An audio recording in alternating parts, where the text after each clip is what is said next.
Confusion killer series UPSC prelims 2026 के लिए हम स्टार्ट कर रहे हैं एक ऐसा टॉपिक जिसमें जनरली लोगों को स्टूडेंट्स को कंफ्यूजन होता है, लेकिन आज वो सारे सवाल जो आपके मन में आते हैं मनी बिल, फाइनेंस बिल और फाइनेंशियल बिल से रिलेटेड वो मैं क्लियर करूंगा।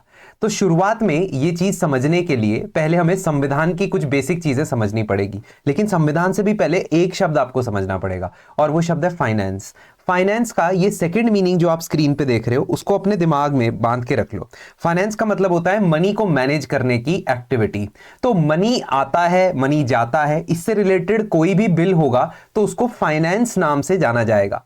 अभी मैं आगे और चीजें इसके बारे में बताऊंगा। अब शुरू हम करेंगे मनी बिल से। जब हम बात करते हैं मनी बिल की तो सबसे पहले हमें पता होना चाहिए बिल क्या होता है। Bill is a proposal to make a law. जो बिल होता है वो हमेशा पार्लियामेंट में पास होता है। हमारे देश में parliament consist of Rajya Sabha plus Lok Sabha plus president of India.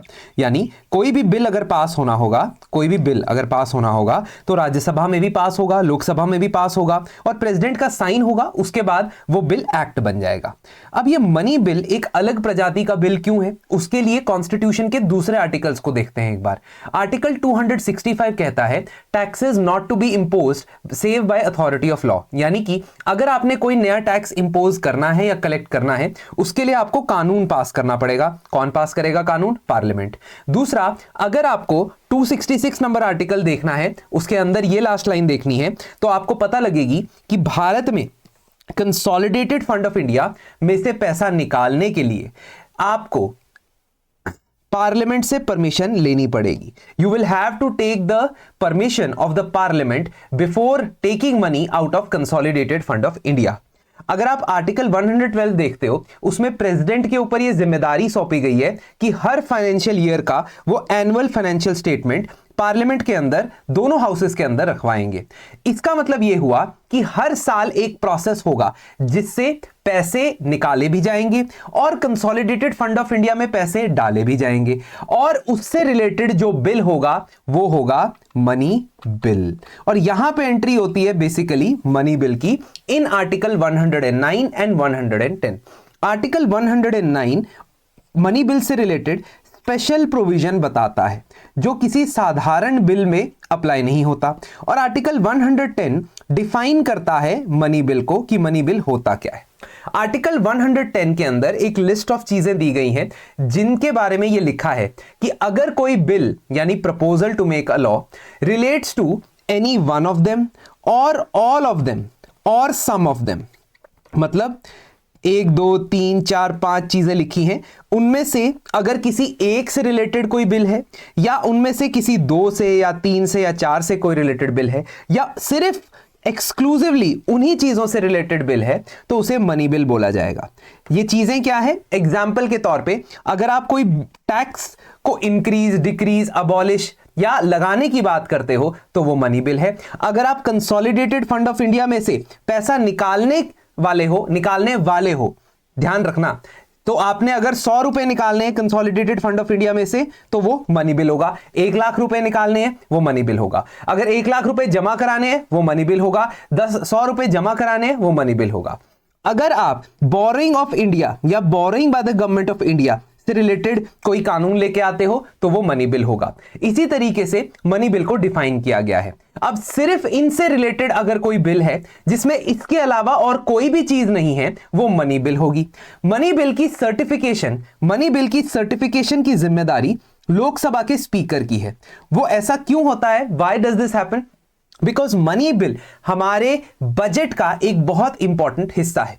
उसके लिए आपको यह समझना होगा कि मनी बिल से हम पैसा अपने खजाने में से, कंसोलिडेटेड फंड ऑफ इंडिया में से निकाल रहे हैं और मनी बिल के द्वारा ही हम कंसोलिडेटेड फंड ऑफ इंडिया में पैसा डालने की बात कर रहे हैं।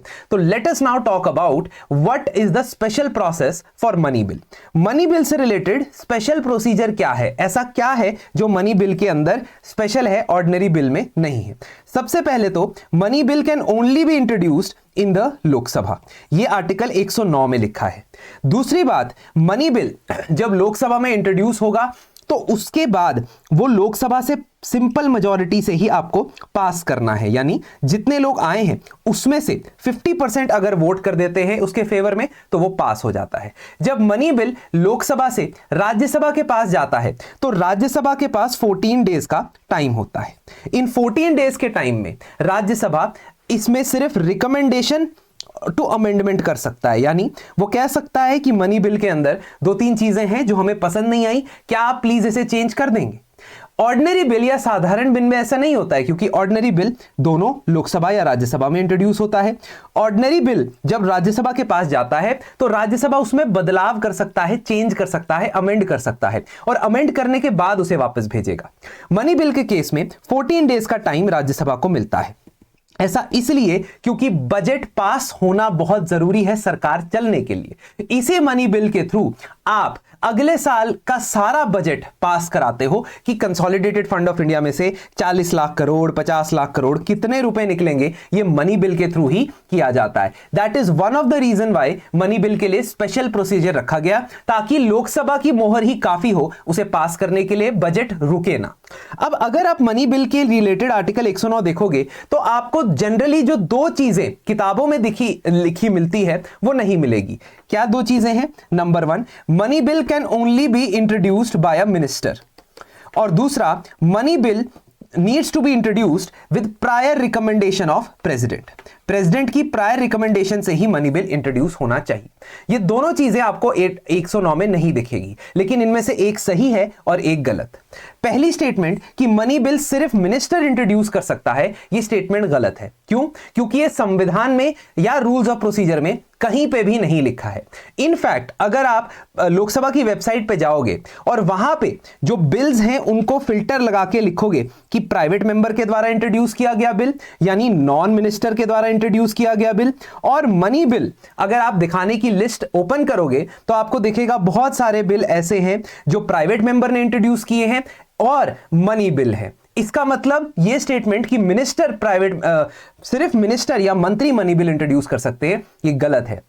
लेकिन ये दूसरी स्टेटमेंट कि प्रेसिडेंट की प्रायर रिकमेंडेशन पे ही मनी बिल इंट्रोड्यूस हो सकते हैं, ये स्टेटमेंट 109 में नहीं लेकिन आपको 117 में दिखेगी, क्योंकि यहां पे लिखा है कि 110 नंबर आर्टिकल यानी मनी बिल से रिलेटेड आर्टिकल से कोई भी any of the matters specified in clause A to F will not be introduced except on recommendation of president।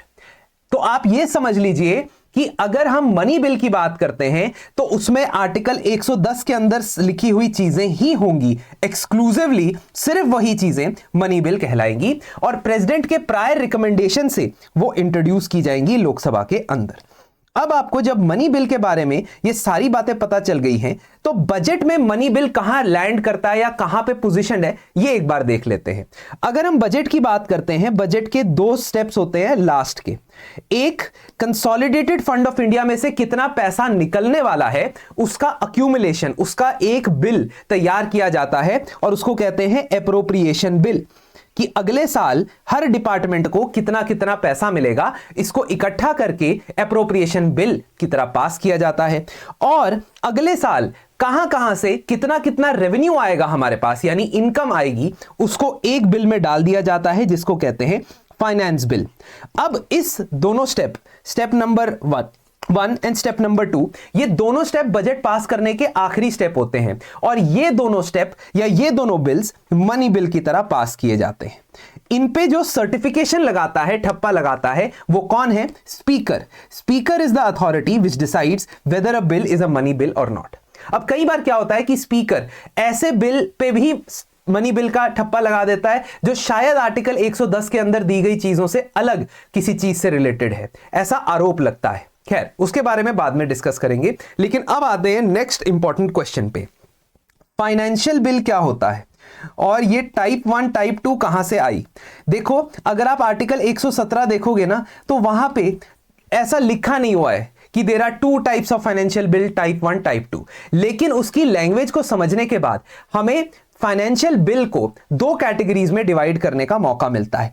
तो अगर आप बात करते हो ओवरऑल सर्कल की, तो फाइनेंशियल बिल्स ये बड़ा सर्कल है, इसमें मनी बिल एक छोटा सर्कल है, लेकिन इसके बाहर यानी मनी बिल के अलावा दो टाइप के बिल है, एक टाइप 1 एक टाइप 2। अब ये देखते हैं ये टाइप 1 और टाइप 2 होते क्या है। बेसिकली हमने मनी बिल के अंदर हर साल every year we have to pass a money bill in order to take money out of consolidated fund of India और submit money into consolidated fund of India। ये तो तय है, इसका मतलब हर साल एक मनी बिल इंट्रोड्यूस होगा और वो पास होगा।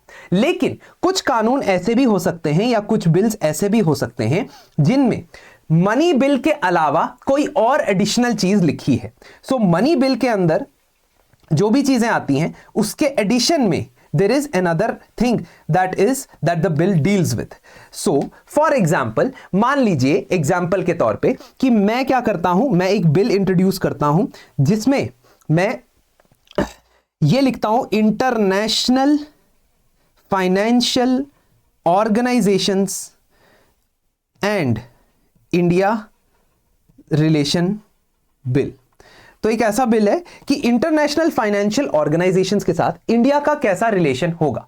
अब इस बिल के अंदर मैं ये बात करता हूं कि India World Bank, IMF etcetera etcetera इन सब से कितना पैसा लेने वाला है, कितना पैसा बोरो करने वाला है, क्या उसके ऊपर कोई लिमिट लगेगी। इसके अलावा मैं और भी बहुत सारी चीजें इस बिल में लिखता हूं कि इस इंटरनेशनल ऑर्गेनाइजेशन में इंडिया कितने रिप्रेजेंटेटिव भेजेगा, इन रिप्रेजेंटेटिव्स को सेलेक्ट कैसे किया जाएगा, so on and so fourth. अब इस पर्टिकुलर बिल में borrowing by government of India का क्लॉज तो है और borrowing by government of India तो मनी बिल में आता है, लेकिन इस बोरोइंग के अलावा मैंने और भी बहुत सारी चीजों से इस बिल में डील किया हुआ है। इसका मतलब ये हो गया फाइनेंशियल बिल टाइप 1 जिसमें मनी बिल प्लस एडिशनल किसी चीज के बारे में लिखा है। फाइनेंशियल बिल टाइप 1 में मनी बिल की दो ही कंडीशंस अप्लाई होती हैं। नंबर 1 वो सिर्फ लोकसभा में इंट्रोड्यूस हो सकता है, नंबर 2 वो सिर्फ प्रेसिडेंट की प्रायर रिकमेंडेशन से इंट्रोड्यूस हो सकता है, जैसा कि हम यहां पे देख भी सकते हैं। ठीक है कि कोई भी ऐसा बिल जिसमें मनी बिल का एक भी एस्पेक्ट हो वो प्रेसिडेंट की प्रायर रिकमेंडेशन से इंट्रोड्यूस हो सकता है। तो मनी बिल उससे थोड़ा बड़ा सर्कल हो गया फाइनेंशियल बिल। बाकी कंडीशंस इस पे ऑर्डिनरी बिल की तरह लगती है। तो जैसे ऑर्डिनरी बिल होता है वैसे ही राज्यसभा इस बिल को रिजेक्ट कर सकता है, राज्यसभा इस बिल को अमेंड कर सकता है, और अगर दोनों हाउसेज इस बिल पे एग्री नहीं करते हैं तो इसकी जॉइंट सिटिंग भी कंडक्ट करवाई जा सकती है जिसमें दोनों हाउसेज को इकट्ठे बिठाया जा सकता है। मनी बिल के अंदर there can be no joint sitting, but financial bill के अंदर जॉइंट सिटिंग हो सकती है। अब फाइनेंशियल बिल्स में एक और किस्म का बिल होता है जिसको फाइनेंशियल बिल टाइप 3 के नाम से जनरली जाना जाता है, सॉरी टाइप 2 के नाम से जनरली जाना जाता है। Financial bill type 2 has even more lenient provision. Financial bill type 1 से भी उसमें लीनियंसी ज्यादा है, और उस पे उसकी डेफिनेशन या उसको समझने का तरीका क्या है? उसको समझने का तरीका ये कि कोई ऐसा बिल जिसमें कंसोलिडेटेड फंड ऑफ इंडिया में से पैसा निकलने की बात की गई है, only it talks about taking money out of consolidated fund of India, it does not actually take money out of consolidated fund of India। इसका मतलब आप समझ रहे हो? अगर मुझे CFI से 1000 रुपए निकालने हैं तो और मैं उसके लिए रिक्वेस्ट करता हूं, वो मनी बिल है। लेकिन अगर मैं किसी बिल में सिर्फ लिख देता हूं कि CFI में से पैसा निकलेगा तो वो फाइनेंशियल बिल टाइप 2 है। इसका एग्जांपल देखना चाहते हो? मान लीजिए मैं एक नई स्टैट्यूटरी बॉडी बनाना चाहता हूं, एक संस्था बनाना चाहता हूं कानून पास करके, जिसका नाम है नेशनल टीचर्स कमीशन। क्या नाम है? National teachers commission. National teachers commission के अंदर मैं सिर्फ और सिर्फ ये लिखना चाहता हूं कि नेशनल टीचर कमीशन के रिक्वायरमेंट्स क्या है, क्वालिफिकेशंस, उनको अपॉइंट कौन करेगा, है ना, उनकी क्वालिफिकेशंस क्या होगी, उनका टर्म क्या होगा, टेन्योर क्या होगा, फंक्शंस क्या होगा, और बस एक लाइन में मैं ये लिखता हूं कि इनकी जो सैलरी आएगी it will be from consolidated fund of India. Now such a bill will be financial bill type 2। मैं पैसे निकाल नहीं रहा हूं, बस मेंशन कर रहा हूं that there salary will be from consolidated fund of India.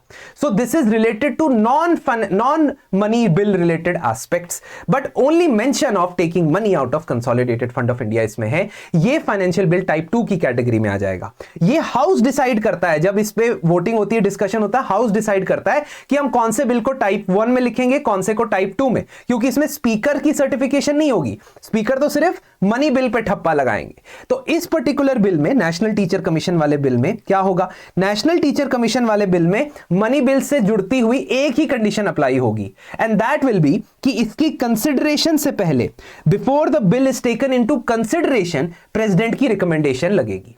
Consideration का मतलब होता है जब इस बिल पे डिस्कशन शुरू होगा और वोटिंग शुरू होगी। This is different from introduction, क्योंकि इंट्रोडक्शन में बिल में मिनिस्टर या मेंबर ऑफ पार्लियामेंट सिर्फ स्टार्ट में इंट्रोड्यूस करते हैं कि ये देखिए ये बिल है मेरे हाथ में, ये मैंने इंट्रोड्यूस कर दिया। Consideration is the next stage जिसमें बिल के ऊपर डिस्कशन होती है या बिल पे वोटिंग होती है। सिर्फ ये कंडीशन अप्लाई होगी कि प्रेसिडेंट कंसिडरेशन से पहले रिकमेंडेशन देंगे। बाकी ये बिल्कुल ऑर्डिनरी बिल जैसा है, जैसा ऑर्डिनरी बिल में होता है वही इसके साथ होगा। ये लोकसभा में भी इंट्रोड्यूस हो सकता है, ये राज्यसभा में भी इंट्रोड्यूस हो सकता है, ये जॉइंट सिटिंग इसमें बुलवाई जा सकती है, राज्यसभा इसे रिजेक्ट कर सकती है, so on and so fourth. तो अब फाइनेंशियल बिल टाइप 1, टाइप 2 और मनी बिल, इनके बीच में आई होप आपको डिफरेंस समझ आ गया होगा। इसी अंडरस्टैंडिंग से हम आज की लर्निंग्स लेते हैं। लर्निंग नंबर 1, क्या मनी बिल प्राइवेट मेंबर के द्वारा इंट्रोड्यूस हो सकता है? यस। क्या मनी बिल इंट्रोड्यूस करने के लिए प्रेसिडेंट की रिकमेंडेशन चाहिए, नेसेसरी है? यस। ये चीज लिखी है आर्टिकल 117 में, नॉट इन आर्टिकल 101, 110 और 109। इसी तरीके से क्लैरिटी से चीजों को समझने के लिए आप हमारे प्रीलिम्स 1 क्रैश कोर्स को ज्वाइन कर सकते हैं, जिसमें सभी सब्जेक्ट्स के स्टैटिक और करंट अफेयर्स को कंबाइन करके हमने डिस्कस किया है। Thank you and see you in the next video. आप कौन सा कंसेप्ट चाहते हो नेक्स्ट वीडियो में अंडरस्टैंड करना, समझना, ये जरूर मुझे कमेंट सेक्शन में बताइएगा।